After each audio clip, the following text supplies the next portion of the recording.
Kayla Anderson. Here. Jeremy Koenig. Here. Therese Bjornstad. Here. Rachel Schoenfelder. Jennifer Tilt. Here. Bob Joshik. Here. And Ryan Reister is also here. Jeremy, could you read the vision statement, please? Yes. The mission of the Red Wing Public Schools is to educate and inspire all students as they realize their full potential and become respectful, responsible, and productive citizens. All right. Please stand for the pledge of allegiance. I pledge allegiance to the flag of the United States of America and to the republic for which it stands, one nation, under God, indivisible, with liberty and justice for all.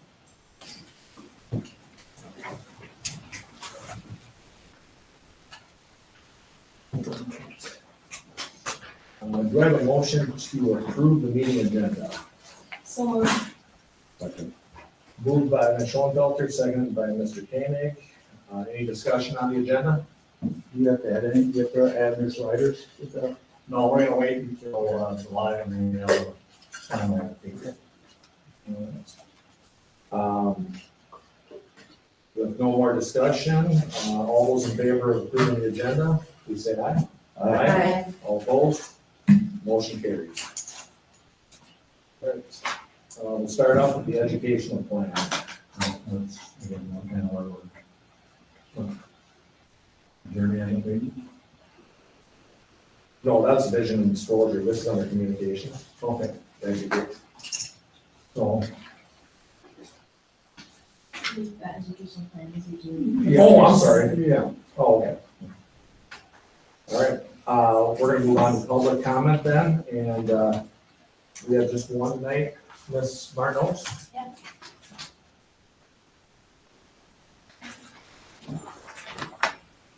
Hi, everybody. Good evening. Thanks for giving me time this evening. I know some of you. My name is Min Martin Oaks, and I have a long employment history with the district, both as a teacher, early childhood director, Caldwell Family Center principal, the early intervention supervisor for Goodhue County Ed District. I am now happily 100% retired. But I'm here today to talk as a board member and as a volunteer at the Red Wing Food Shelf. The Red Wing Food Shelf provides a necessary safety net for our neighbors that experience food insecurity. So in the first half of 2023, we served over 2,200 households. In the first half of 2024, that number had grown to 3,800 households.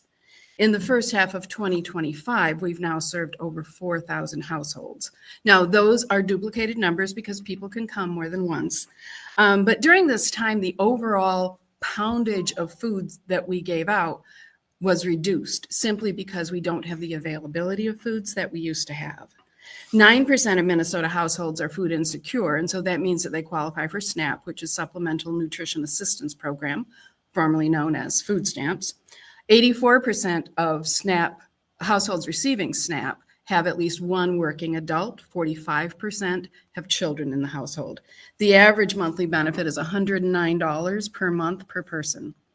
During 2025 at the food shelf, we experienced challenges buying a variety of items from our primary source, which is Channel One. The supply ends up being limited because different food shelves compete for the same amount of food, and so it gets very difficult. There have also been interruptions and unpredictability in previously available federal funds that allowed us to purchase sources of protein for the food shelf. The food shelf usage is impacted by the overall economic health of our community. The loss of other benefits such as Medicaid, SNAP, childcare assistance, et cetera, impact the ability of families to provide food, which may necessitate food shelf usage. If these federal cuts become a reality, we anticipate a much greater need at the food shelf, but much lower resources for our community. It's really critical that this resource remain vibrant in this community. So I've talked a little bit about facts and figures. I want to talk about the faces of the food shelf. I see older people coming in. I see families with young children. I see people coming, a lot of people coming directly from their work shift. So they're still in their work gear coming in. I interacted with one mom recently who had been unhoused. And so when she was unhoused, she would come to the food shelf, but there were limited things that she could get because she didn't have cooking facilities. And so now that she is permanently housed, she can choose a lot more healthy things. I'm almost done. I don't want to interrupt you, but we do hold it for 3 minutes, you're getting close. So. Okay. So anyway, I ask you to consider lending your voices to the voices of other elected leaders in opposing federal cuts that would impact the human safety net programs such as Medicaid, SNAP, and child care assistance. These are real people in our community who really need our support. Thank you. Ben, I apologize. I should have read the disclosure ahead of time, but you did great. Oh, okay. So, I felt bad interrupting you. Just let we go over 3 minutes, but you were good. Okay. I timed it. Thank you. You may have been at a school board meeting or two. Possibly. Thank you. All right. Recognitions and upcoming events. So now that the school year is done, as far as the recognitions, we'll end up being a little bit more limited. We did end up check with Mr. Hardman to see, but I know that we had one girl who ended up winning state in golf, and we had 7 ladies who were in track who ended up at the state tournament. I don't know as far as the boys, I don't think there was any that were there. Baseball ended up their season here. The last game of the playoff lost to Northfield, but we ended up having a good run here at the end. So those are just some of the pieces that are there as far as upcoming events. Emily, do you know when the play is? The music? Yes, yes. Yes, it is mid-July. It's 2 weekends in a row. I was actually just looking at tickets like an hour ago. I think opening night is the 18th. So it's That sounds about right. Yeah, yeah, it's the 18th and the 19th, and this is 25th, 25th, and 26th. And then on the 27th, they have a sensory-friendly performance at the Shopland Fort. That would be the Sunday matinee. Yep. And it's Shrek. So that's one of them. I mean, there's a lot of stuff going on, obviously through the summer. There's kids here all day. I mean, we have volleyball, basketball that are here on a regular basis, and it's all age groups. So the volleyball team was setting up now. They were here this morning as well. So there's stuff going on all the time. It's just really, really busy, and you combine that with everything that's going on through community ed with swimming and baseball and football and just everything. So there's a lot going on. Not relaxing summer. Well, it is. It's just a different. It's very relaxing. Yeah. I have something. I went to Juneteenth, the Juneteenth celebration that our Black Student Union was highly involved in planning and organizing. It was a great event. So shout out to those students and their advisors and their partners that made that happen.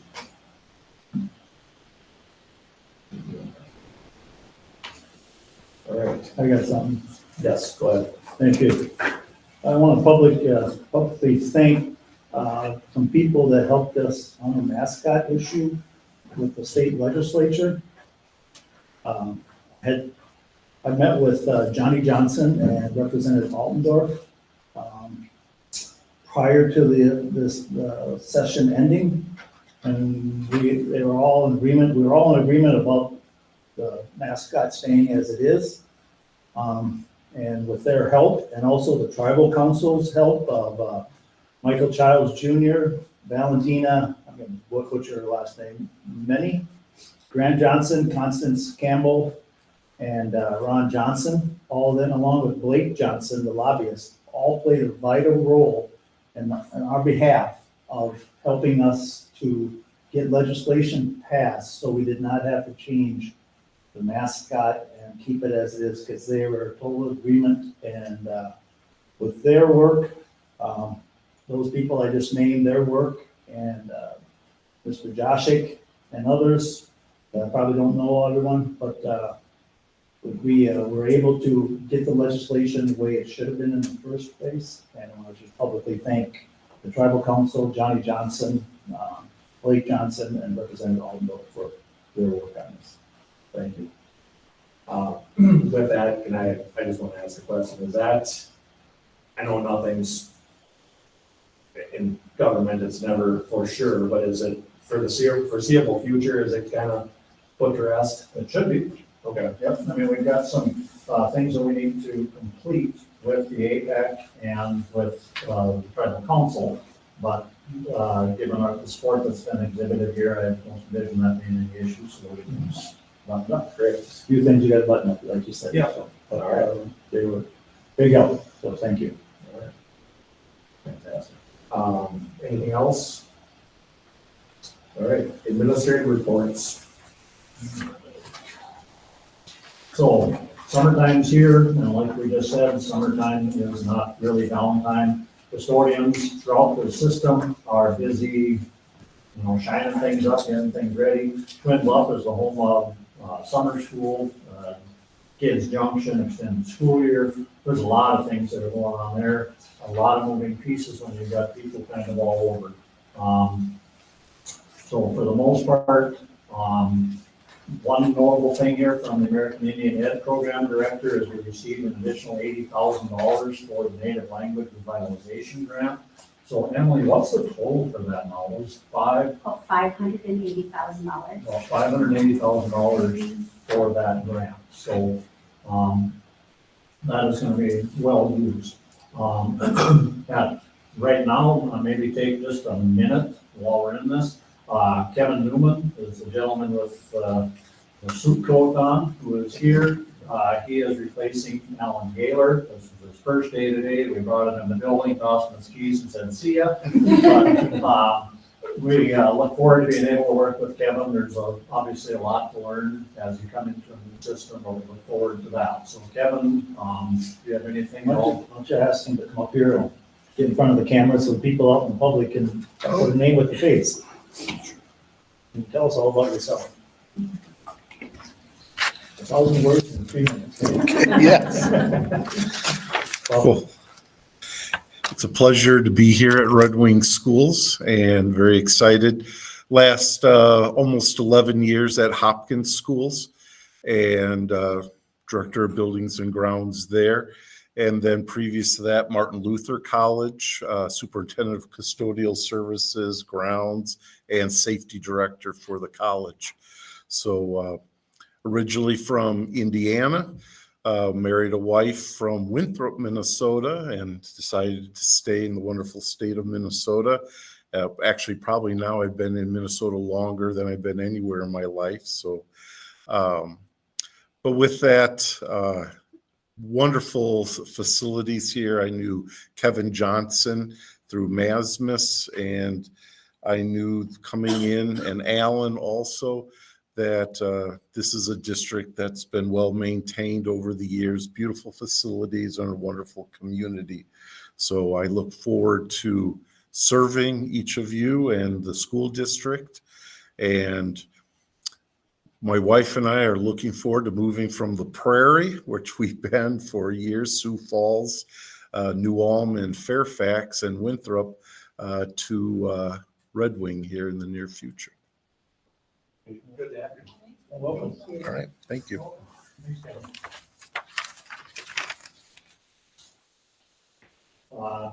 Communications, so we've had our nuclear response tabletop review earlier here in June. Different things that are there.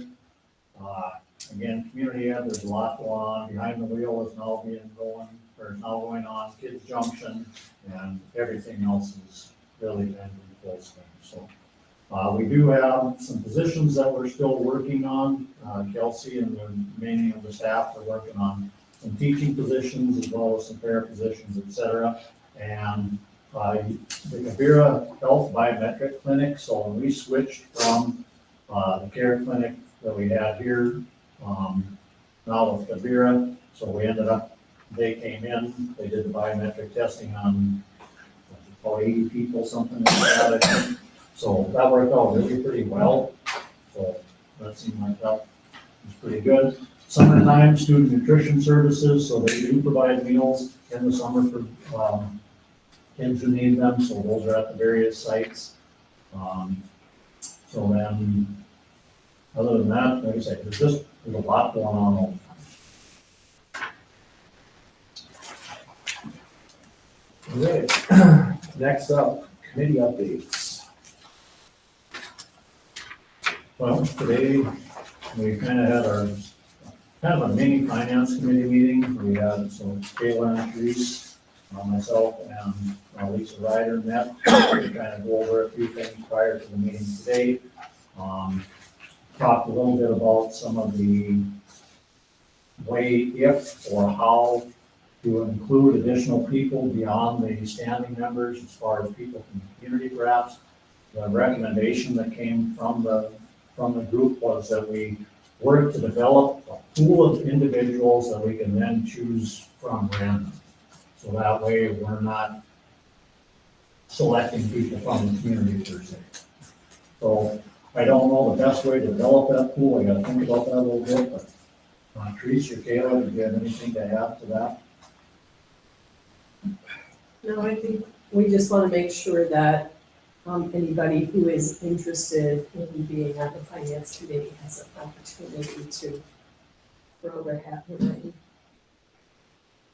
Or, What do other districts do as far as inviting All community of members? all across the map. So some, they end up, they have a couple of, and typically they just end up inviting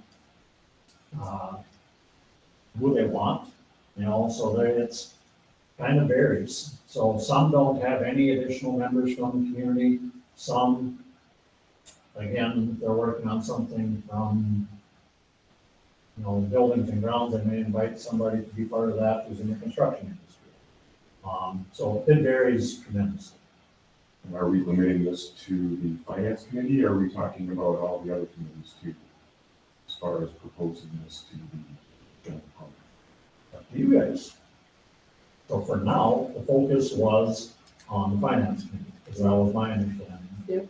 From this. So how do our other, like our district advisory committee, That's volunteers and do that through the district newsletter at the beginning of each school year. okay, so there's like an application or, I just contact me. okay. It's So pretty simple. We just do an email. Email me if you are interested. we could do something similar for the, I just think that's a great question, and being consistent is important. Right, I don't know, we haven't thought about whether or not we want this for every committee. So if we start doing it for one committee, it's something we may have to do for all of them, at least if we don't have a solid basis for that. What committees have it now? The community head, district advisory, District advisory. community head's got that. Anything else right now? That would be, DEI. APAC? and APAC is different because different. you need to have a student who is, But it's The Native community, American. it's community members involved. right, but that's a different, Right. it's connected to, yeah. Understand. then we would So that have, wouldn't be the same process, I'm saying. then we'd have Perkins, was for the Mm-hmm. Perkins. Yep, there's advisory. many advisory committees for CTE Yep. and Perkins, and they reach out to into industry people in the industry that matches that Perkins area as well. So a lot of the committees do have Mhm. community members on there. Mhm. And there are others that, the negotiations you can't.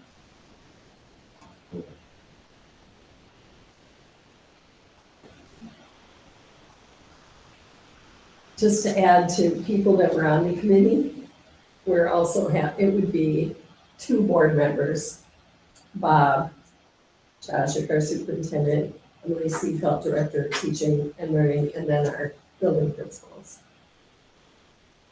Just so you know who all from the district is on it. That's on finance. On the finance, Yeah. yes, sorry. All right. Any more discussion on the committees? All right, consent agenda. Do I have a motion to approve the consent agenda? So moved. Second. Moved by Ms. Bjornstead and seconded by Ms. Tift. Any discussion on the consent agenda?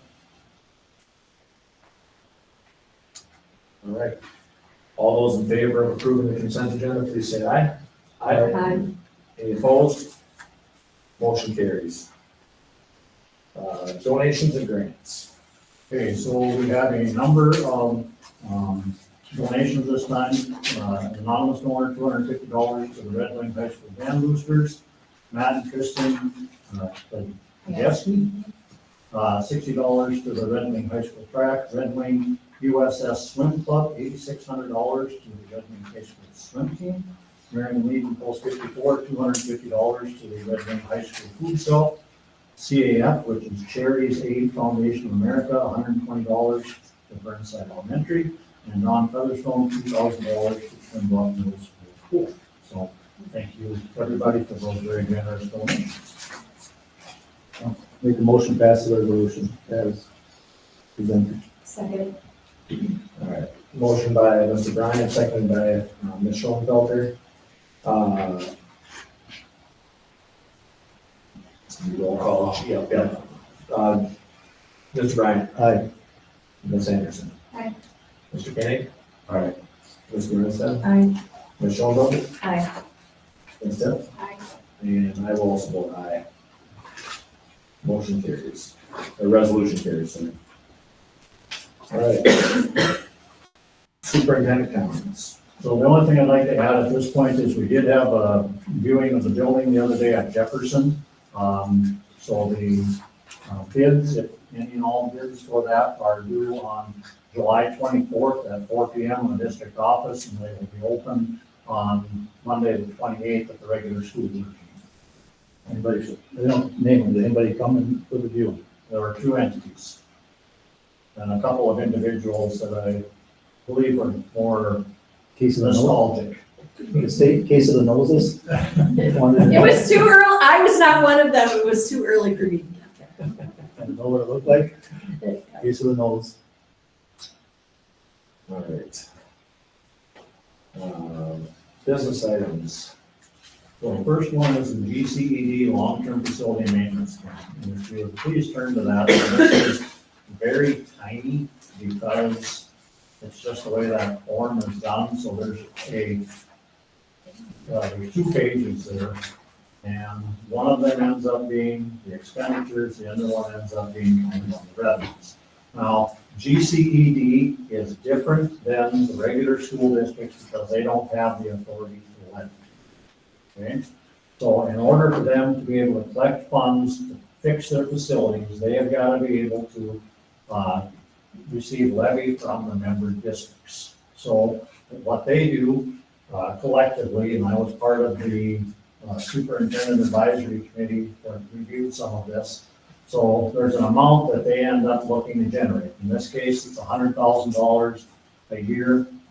Again, for them. So if there's holes in their walls or the roof is leaking, this is where those funds end up coming from. So there's $100,000 in revenue that comes from the member districts and it's applied to the individual member districts levy. So the second page of this, it's not quite so tiny, is basically what the revenue ends up looking like. So there's $100,000 in total revenue. So on here, the percentage that is applied here is basically the student enrollments of the 6 member districts. So Red Wing makes up almost a third of the student enrollment within the GCED within the ed district. So as a result, we would pay a commensurate amount. So in order for GCED to be able to levy, they need to have approval from each of the 6 member districts before they can submit their resolution. So my recommendation that we approve the GCED long-term facilities maintenance plan as presented.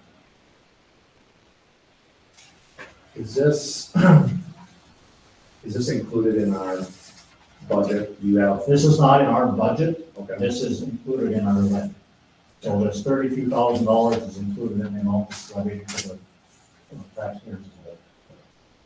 is this an annual levy? This is it. Do we have any say in that number, that $100,000 number? How that, So we do have say in it, and that the superintendent advisory committee is part of all of that as we're kind of figuring where that comes from. So I guess that would be the primary input for individual board members. so you were part of coming up with that number? So this number has been in place for a number of years. I was part of the review this year when we talked about what that should look like. So it's always 100,000? It has been, yep. So it's been $100,000 for X number of years. Going forward, there may be a change next year that might include an additional amount as they try to prepare for, let's say, a roof or something, a boiler or something like that. But it's in the best interest of the individual school districts, in my opinion, that we go with this levy process, because if they don't have these funds levied and something ends up taking place, then they just come back to the individual districts and we end up with the bill overall. So it's better to have that revenue up front in the form of a levy than having to come up with it out of other funds later. It's been 100,000 since I've been on the board, I don't know. Are we aware of any expenditures that may happen? There's nothing, so one thing that I did, we had a guy come by and visit with us about the roof on GCD. Now GCD, the River Bluff, the building's only 10 years old. That building ends up, it's got a 30-year guarantee on the roof. So then going forward, just make sure that, so those roofs by and large, according to what the roof guy said, with decent maintenance, should probably get 40 years out of it because of the way those roofs are. So it's basically just making sure that we end up with enough funds in the event that something does go wrong, but there's also things like, if anything gets damaged within the school, within GCD, that's where our level 4 students are, so there's a decent probability that something may end up getting damaged. That's where some of this ends up being a piece of it, so. How does this number compare to a long-term facility maintenance costs, annual costs? For the district, so in the district, and we'll be reviewing ours next month. I purposely left it off of this month simply because Kevin was coming on and I wanted to review that with him prior to submission. So, we got ballpark $900,000 in LTIP. Sorry, not for our district, for the GCD facility itself, because that wouldn't come out of our funds. Our long-term facility maintenance fees, is that what this would be used for? No. This would be used for the GCD bill. Yes. Correct. So how do their expenses relate to these? I'm not sure that I understand the question. Their annual expenditures, is that what you're asking? Right. Is So- this sufficient to cover their fees? So yes, because then they're not going beyond that. So there might be a year, for example, $100,000, nice even number, okay? You may end up with $70,000 worth of needs this year just because things bounced your way. That $30,000 carries over, and then you still levy next year. But then next year, you might have $130,000 in expenses. That makes sense. No, I understand the question. And is this set up similar to our funds, Fund 1, Fund 2, this? Yep. This money goes into that fund and stays in that fund. It's a restricted fund that can only be utilized for approved long-term facilities maintenance uses. Do I have a motion to approve? Oh, No, I was gonna make a motion. okay. I will make a motion to approve the resolution approving long-term facilities maintenance. All right. I'll second. Motion by Ms. Tift, seconded by Ms. Anderson. Roll call. Discussion. Oh, I'm sorry, discussion. Question, Mr. Joshua. I'm looking at down towards the end, the bottom of the very tiny printed page. Yep. FY 25 and 26 revenue projection. What is the beginning? Is there any other fund balance or beginning balance prior to 25 that's not shown on here? I don't know what the balance is. This does not include an existing fund balance. Do we have any idea what that, can we I do find that not out? have that number on the top of my I head. understand that, but should ask you ahead of time, can you find that and let us know at a future Yep. meeting? I Or will. a future email or something? Yep. I'm curious as to, they show 25, 26, but they don't show 21, 22, 23, and whatever they had before, all those other years. Right, If they're zero, they should do that. So, sure. So I will get that number for you. thank you. All right. No, for any further discussion? All right, Mr. Ryan, Do you need a roll call on this? Yes. Aye. Ms. Anderson, Aye. Mr. King, Aye. Ms. Guerrero, Aye. Ms. Schoenfelder. Aye. Ms. Timm, Aye. and I also vote aye. Resolution passes. All right. Budget. So preliminary budget. So with this, Ms. Ryder is going to present, and she is with us online today. So Lisa, please proceed.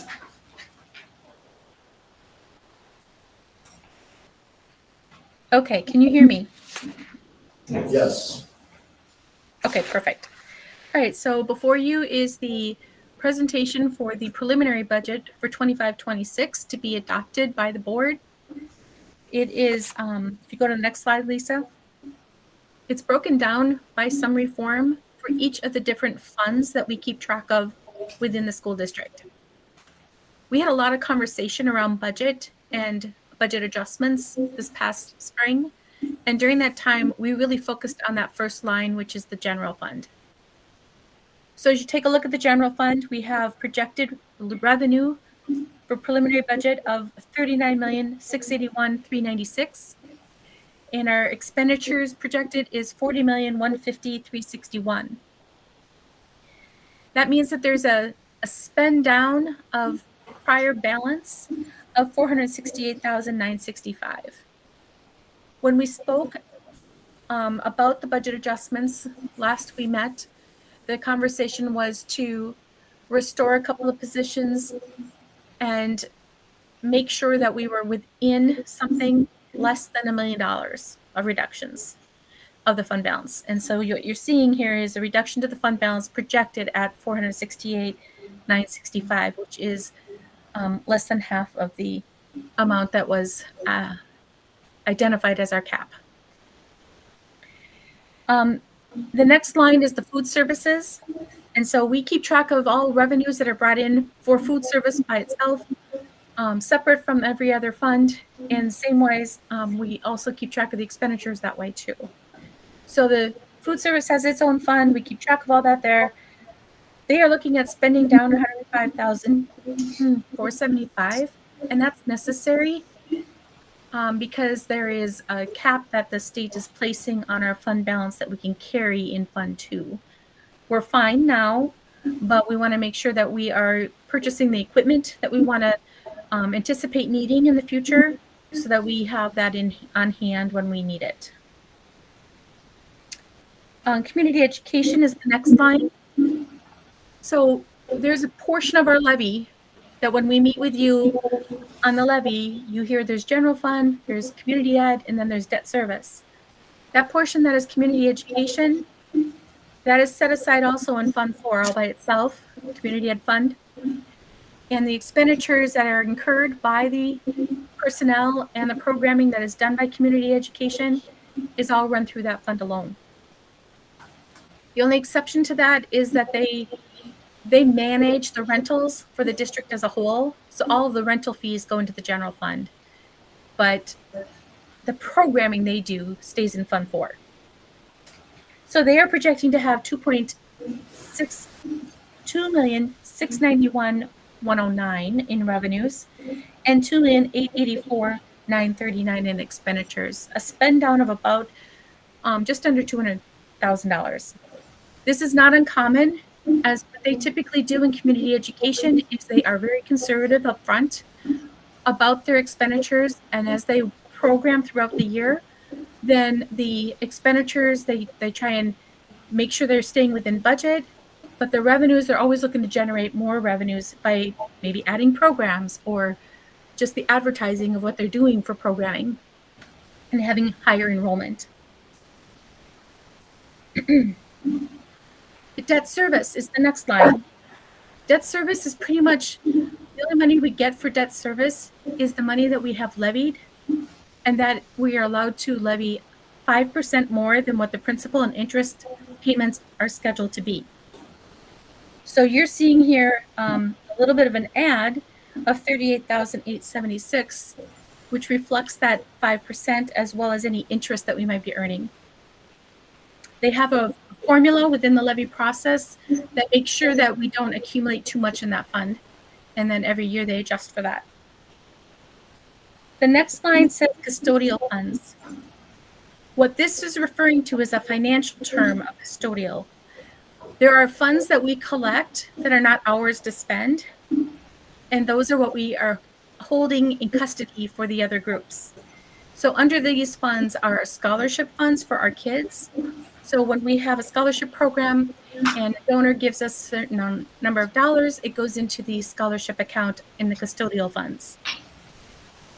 Likewise, when we pay out for those scholarships, it comes out of that same area. The other area that we use in the custodial funds is the ELC, the Environmental Learning Center, where the revenue they generate and that's donated to them comes into this fund, and then we pay their bills on their behalf for their fiscal host. The next line is the internal services, and this is where you would find in the past our clinic services, and now beginning this year our switch over to health services, right? So the Quivira. In past years, this number might have been more around the 350,000 number. We're showing a budget projected for next year of around $100,000. Did I say that right? 550 last year. I'm sorry, 350,000 last year, and now it's down to 105. And the purpose for that is, or the reason for that is because the clinic overhead costs we no longer incur, and the Quivira is just a much more reasonable and affordable method of providing those health services for our staff and families. Okay, and the last line is the OPEB trust. OPEB stands for Other Post-Employment Benefit, and back in 2009, we sold bonds. Those bonds were sold and the money generated was put into a irrevocable trust. The money sits there and is used as needed to pay for the expenditures that are directly tied to contract language that afford members other post-employment benefits, usually health insurance benefits. They're projected out way into the future, and there's another piece of all part of the calculation. We rely upon our actuarial studies that are done every other year with an update in the middle of the year. And that process then is just something that's calculated. We compare it to the money that we have sold those bonds for and stuck away. We currently have expenditures that we include about $957,500 coming out of this fund in 26, and $700,000 being earned in interest and other means. So that encompasses all of the different funds that we keep track of as a school district. In total, that is $47,443,450 for revenue. Expenditures in total is $48,441,844. And if you add up all of the funds and their net change to fund balance, we do look to be spending down the fund balances by almost $1 million. Are there any questions before I move on? Question. Go ahead. I'm aware of OPEB. I'm just curious how OPEB's their own separate fund can be used specifically for something that's really not tied to taxpayer, I didn't say that, the dollars that we have other control over, because there's millions into this fund that we use for the other health benefits or other benefits. Is that really the correct way to incorporate that into our actual annual budget when that is, it could be yay or nay, but we can't use those dollars for salaries. You can't use them to pay for gasoline or for bus service and stuff like that. Is that really the correct way for us to do that? Because otherwise it'd be 741 and change, something like that. So just curious how that ties together with our preliminary budget when the OPEB is really separate. Okay. I think the next slide will help us explain that a little bit. If you don't mind, I'll maybe slide forward to that and answer your question. Lisa, could you move us forward one slide? There we go. When you look at the OPEB trust line on this slide, all of the columns in the center are what we just saw. The front column on the left-hand side and the last column on the right-hand side, those are the fund balances at the starting point and at the ending point of the year. So to your point, Jim, is it right for us to look at the change in fund balance along with everything else when it really is a very separate fund? And it is okay because they also can only use the beginning fund balances that are in each of their individual funds. So when we sold bonds back in 2009, those dollars went into the OPEB trust, right, and can only be used for this purpose. Right. So that's where you're seeing those dollars there then as the beginning part of the fund balance and how it projects forward. I don't think we wouldn't use our fund balance to replenish the OPEB unless we spent the 7.5 million. Right. No, that's true. So technically, fund balance is only 741 and change. We're dipping into. True, but again, the primary number, the one that ends up being the most important of this is the general fund. Right. Because that's the one where typically end up with unassigned. So $469,000 out of the general fund. These others, again, the revenue may come in earlier and then the expenditures all go out in a given year. So those can, overall, your total funds can change pretty significantly because there might be a year in which OPEB has more revenue than it does expenditures, in which case that's going to skew things the other way. So really, we want to watch really what that general fund is. Yep. The general fund is probably the one that really drives this whole budget. It really is the one that drives everything. Not only because it's the biggest, but it's the one where you've got the least restrictions on the use of funds. Right. Thank you, Lisa. Okay. So should that be the one that we pay attention to, the general fund balance, when we try to set a minimum percentage to maintain? Correct. Right, because we can't use those So- other ones to right. cover our general fund. So our fund balance policy is that we'll always have a 5% balance there. Right now, we calculated this just before we came down. We're looking at, under this budget, we would have about 12.4% balance there. So when the board said to stay within the $1 million or less of what we were using of fund balance, the only line that applies here is that top line. If one of the other funds were to require assistance, would that come out of the general fund then? Like I'm looking at, what kind of trends we got, like for community ed, we went down, almost 30% of what they had. If that were to continue, would they still need that income, would that come out of our general fund? The only way that could end up coming out of the general fund is with board approval. Because, again, between the community ed, they are part of the district, but it's its own bucket. So the answer is yes.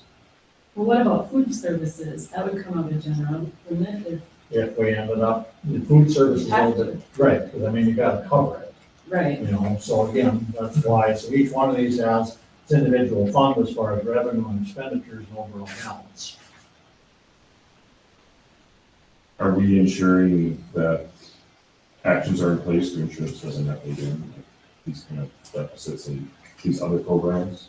Well, again, these are deficits that, for community ed, for example, $193,000 projected deficit. When they do that, they are always very conservative, so they budget low on their revenues and liberally with their expenses. So this ends up being, if you will, kind of a worst-case scenario, but through the year, as they budget, because community ed is a little bit different because the programs vary, so they may end up having a program that was costing them a lot of money that they may ultimately not end up doing, so that would adjust there.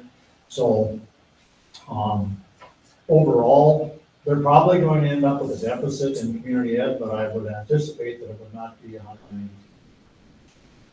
Seems to me it would be useful to see our trend from the last 2 or 3 years.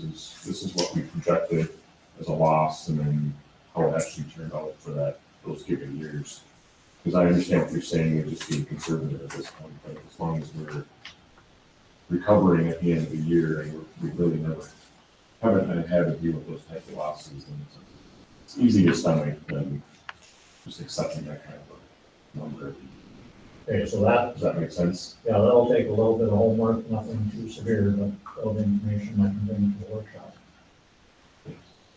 Is all, going back to the general fund in our, the amount that we have, that all kind of percentage, what kind of fund does that sit in?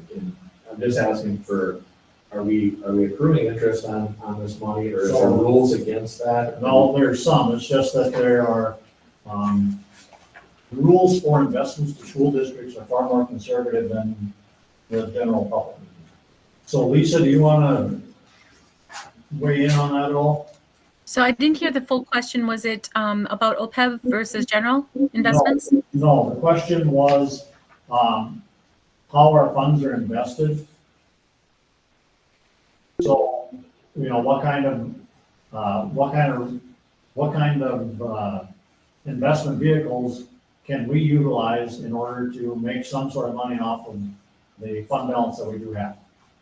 Okay, so there's a statute, 118A, that tells you how you can invest your funds.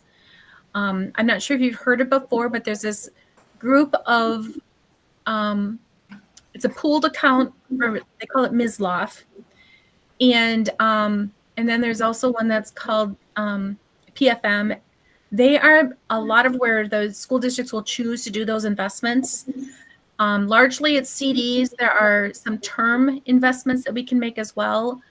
And we have a cash flow that is monitored by an outside agency to also make sure that, like, they give me a call and say, we got this idea. We see you're going to have some cash coming up here. Let's go ahead and invest that. And so it's not just us, it's also their expertise of what is it that works well. And particularly in today's market, it's like they have their fingers on the pulse of what's going on. I do not. So we utilize that organization to assist us with our cash flow, and we invest our general fund monies that we do not need right away into those investments, and have them, usually they're maturing in time for the debt payments we have to make then. We also time it so that it's available for the times of year in which the levy dollars aren't coming through, and it's a little bit more of a tighter cash flow. So we make sure that we have our investments maturing at that time as well. Okay, thank you, that was answered my question. I'm jumping ahead of you, Lisa, a little bit, but I jumped to the third page of the preliminary budget. They have the fund balances of all those 5 or 6 six of them that are there, and they're all in the positive. So I like to see that. Yes. I jumped ahead of you, so. Okay, so are there any questions about this particular slide that now shows the beginning projected fund balance? Now, it's projected beginning fund balance because when we did our revised fiscal year 25 budget mid-year, we don't know exactly how the year is going to come out, but this is what we're projecting that ending fund balance is going to look like. So I started from the audited numbers of what was at June 30, 24 audited fund balance, and I added the revenues and subtracted the expenditure for the approved revised budget for 25, which gets us to our first column of numbers. Which is again, Then we're adding, pardon me? I just wanted to reiterate that that is a projection. It's a projection, yep. And then you have your 26 projected revenues and 26 projected expenditures and carrying that forward. What will happen is once the audit is complete for fiscal year 25, that will no longer be projected and we'll work off from those final numbers. And so this will all shift a little bit, okay? But we don't know the actuals yet. And so that's kind of where we're at. When you're projecting forward to next year's budget, you typically find you're doing a projection based upon another projection.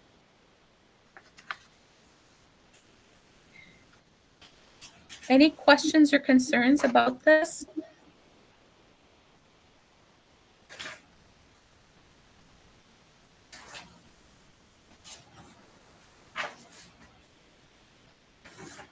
I think we're good, Lisa, you go over A that. few points I'd like to make. Pardon me? We're good, Lisa, you can go to the next slide. All right, Lisa, take us to the next slide, please. Our general education funding formula is using $7,481 per adjusted pupil unit. And so as you're taking a look at that, then that is a little bit more, it's $200 more than the previous year, and that was set by statute. Enrollment estimate shows a decline. We're using a decline of about 112 ADMs in our projections for how many kids we think we're going to serve in 26. And that, of course, is what is used to generate how much Gen Aid are we going to receive. In the process also, there are adjustments that we've made internally for the anticipated students that will be served through 5RO or other tuition programs that may not be in our seats, but that we do have to pay the tuition billing for. So we need to make sure that we have that set aside too in the budget. Our class sizes for K through 4, those class sizes are ranging between 22 and 28. And for our middle school, they're between 29 and 30. This is on average.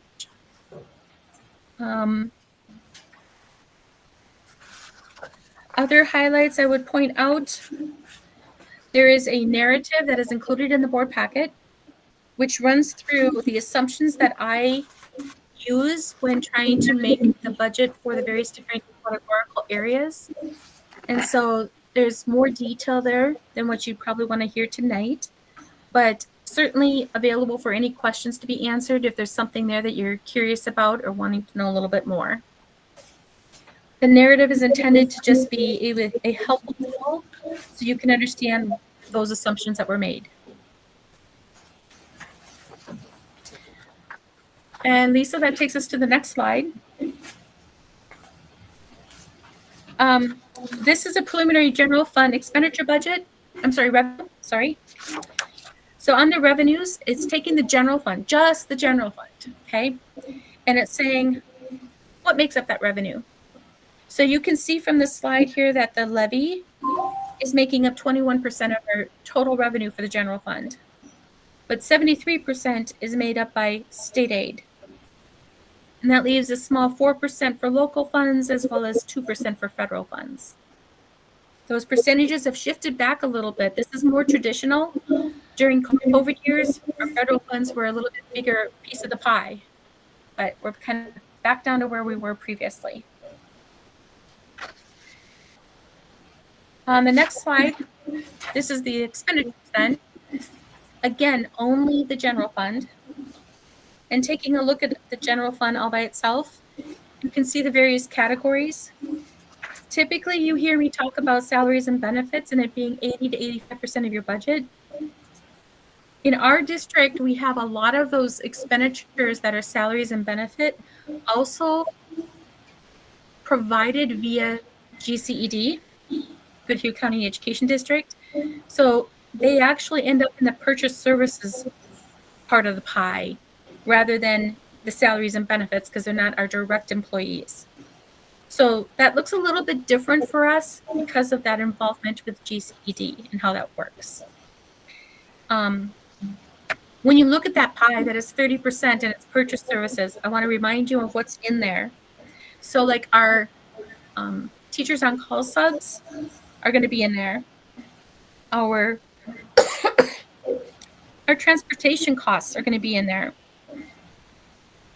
Our fees to GCED are in there.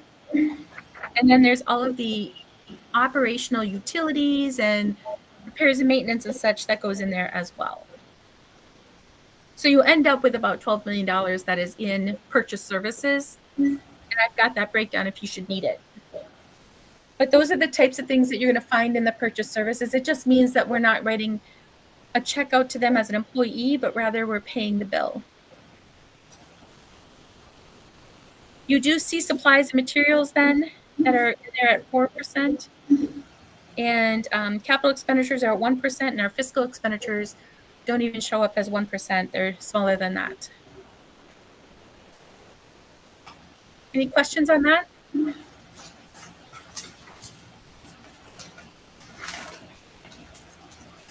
All right, and if we can move to the last slide. Next slide. It's opportunity for any final questions. Otherwise, I'd like to say thank you. Any more discussion or questions on that? I think we're good then. Thank you very much, Lisa. I think this is an actionable item as well. Right. Yep.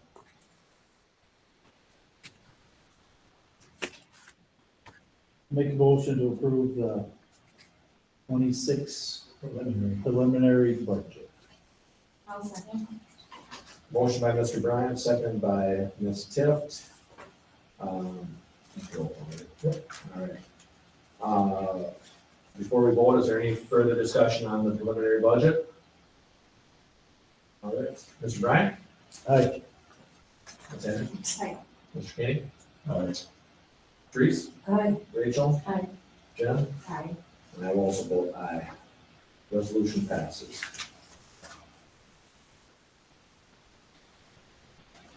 All right.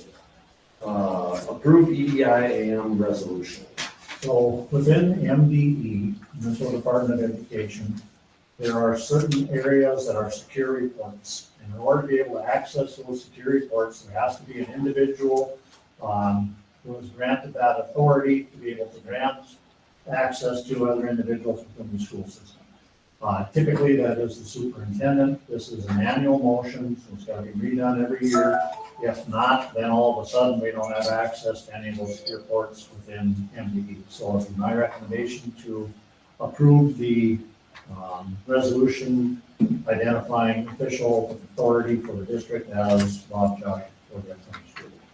I'll make a motion to approve that. Second. Motion by Mr. Bryant, seconded by Ms. Bjornstad. One question I have, was there anything, I believe the agenda meeting, was there a second person that needs to be on there? Doesn't need to be, but then once I have this authority from the board, then I can designate one or perhaps two other individuals. Right now, I just have one. Lisa Stewart is the person who a lot of times takes care of the mechanical pieces. We don't need to deal with that today, but No. it's just strictly that. Yep. All right. I'll just add, it'll be nice, it's nice to have the same name 2 years in a row. Some of you have put a different name in there. It's been a while. Yeah, we don't have to change the whole system. Just let you know that. All right, any further discussion on this? All right, we'll vote, roll call vote to approve the EDIM resolution. Ms. Bjornstad, Aye. Ms. Schoenfelder, Aye. Ms. Tift, Aye. Mr. Bryant, Aye. Ms. Anderson, Aye. Mr. Kenny, All right. and Ryan Reese will vote aye as well. Resolution passes. All right, 25-26 school calendar update. And Ms. Seafelt is the keeper of the calendar. Who would agree? Keeper of the calendars. Hello. We have two changes, two separate things for votes presented tonight. The first one I'll share here quick. This one was caught by someone earlier, about a month ago. We had conferences in October or in November scheduled for Election Tuesday. So the proposal for the 25-26 calendar is just that we move the PD Day and conferences that was supposed to be November 3rd and 4th to October 27th and 28th. So that's the proposal for that. Because we cannot have conferences on November 4th.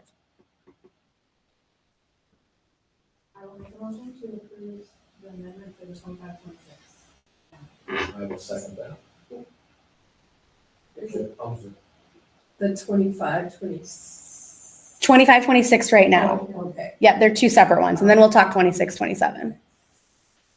Question. Was there any talk about the spring break? Of changing it? That would have to go back to the entire calendar committee. This I was understand that. Was yeah. there anything like that?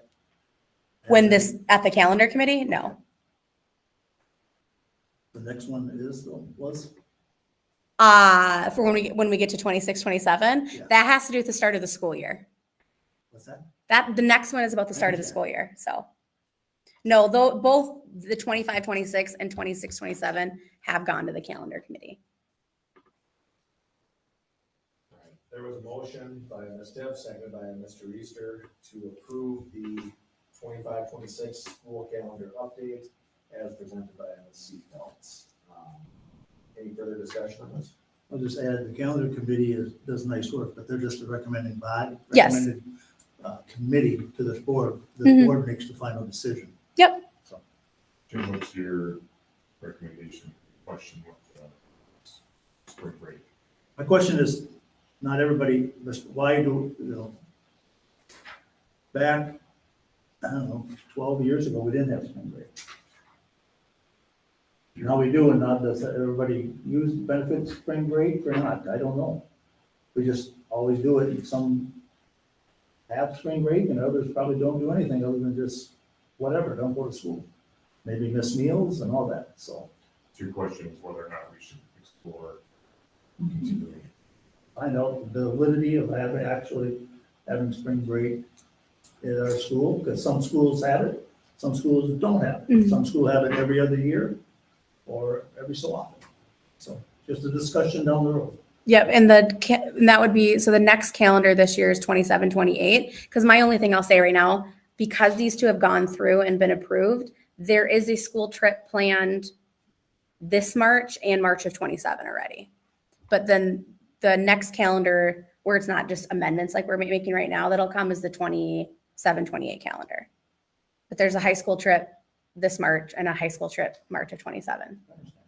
But no. We would be 5 days quicker to graduation too. 4 or 5 more days. It'd be 5 more, 4 or 5 more days of school. We're here to educate. Any further discussion? All right. All those in favor of approving the 25-26 school calendar update? Please say aye.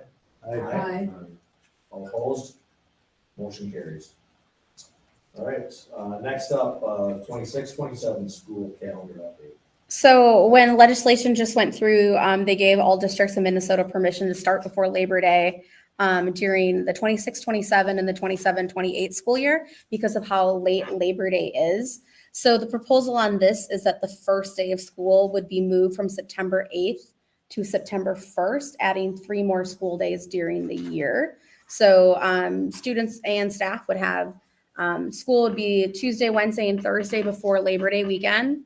All students and staff would have the Friday and before Labor Day off, and then the Monday of Labor Day off as well. And then it just moved a little bit. Actually, didn't have to move new teacher at all, and just some changes with when workshop week was. Why So- the Friday before Labor Day? Under the law, you can start as early as September 1st. Mhm. You gotta leave Friday. Yep. Sorry, did you say how does that impact the end of the last day? It didn't actually, just we were really lean on school days for 26-27 because of when Labor Day was. So this actually got us to 171 school days, which is great.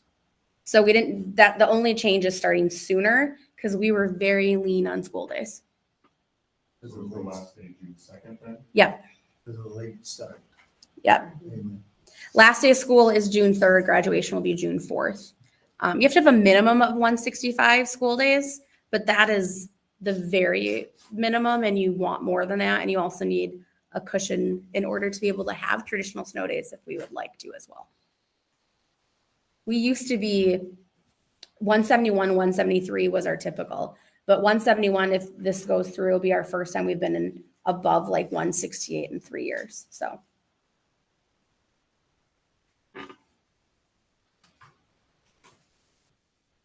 I'll make the motion to approve the amended 26-27 school calendar.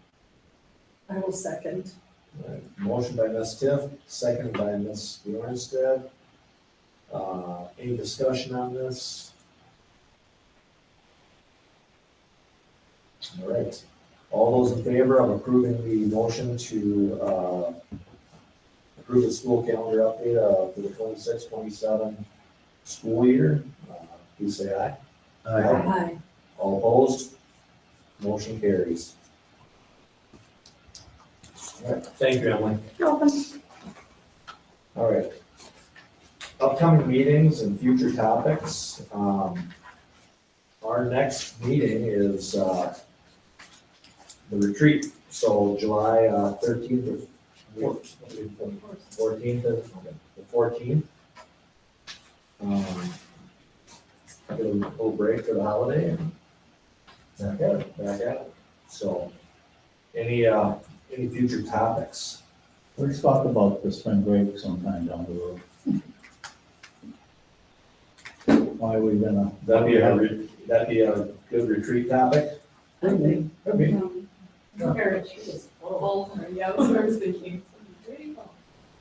Or how we do it, and not to have it, but how we do it. Sure. Not saying we get rid of it, I'm just saying how we do it differently. Always good to look at things. Is the retreat agenda posted somewhere? At this point, not yet, no. But, I mean, we will have an agenda, with at least an outline of topics.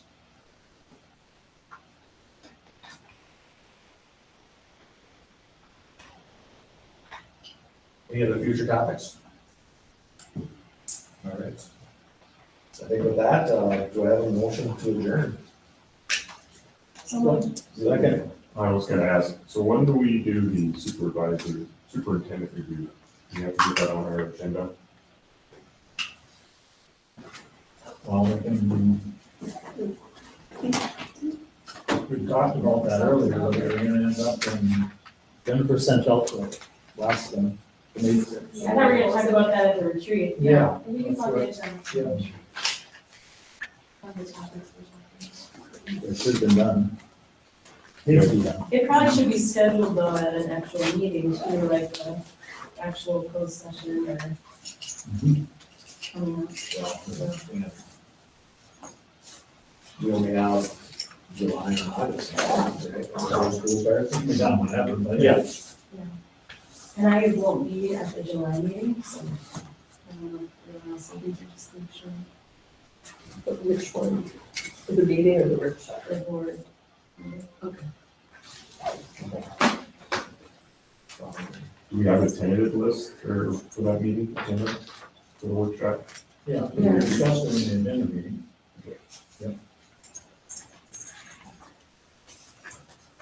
All right. Do I have a motion to adjourn? Sorry. Oh, I had paused. all right, any discussion? All right, all those in favor of adjournment, please say aye. Aye. All opposed? Meeting adjourned. That's fun, it's,